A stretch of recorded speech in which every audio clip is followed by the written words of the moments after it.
घर वाला बने बैकाहिका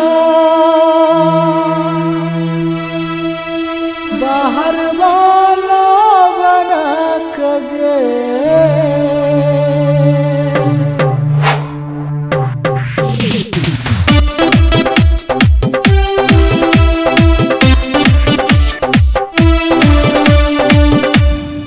घर वाला बने बैकाहिका बाहर वाला बना कगे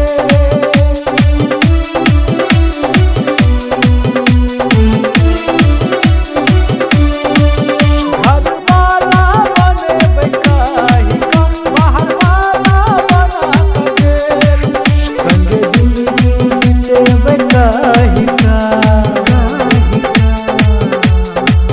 संगे जिंदगी बीते बैकाहिका बीच में धोखा दक गेल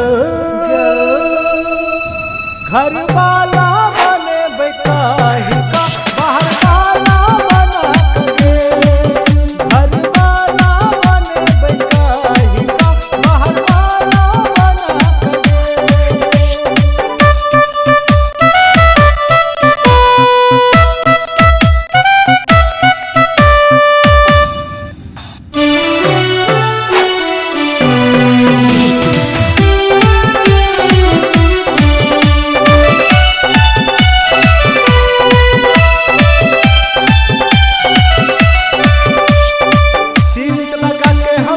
पागल बनेली पागल बना के पागल खाना भेजली ओ सीरीज लगा के हमरा पागल बनेली पागल बना के पागल खाना भेजली संगे जीबै मरबै काहिका संगे जीबै मरबै काहिका हमर साथ छोड़ के गेल घर वाला बने बैकाहिका बाहर वाला बना कगे घर वाला बने बैकाहिका बाहर वाला बना कगे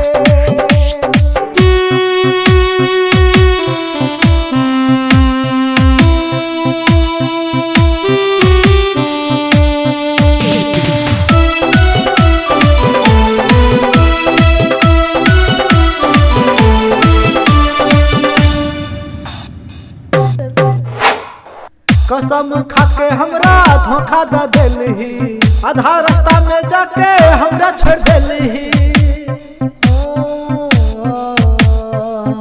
ओ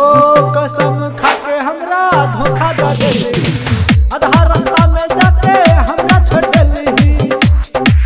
अहीं के दिल में रहबै काहिका अहीं के दिल में रहबै काहिका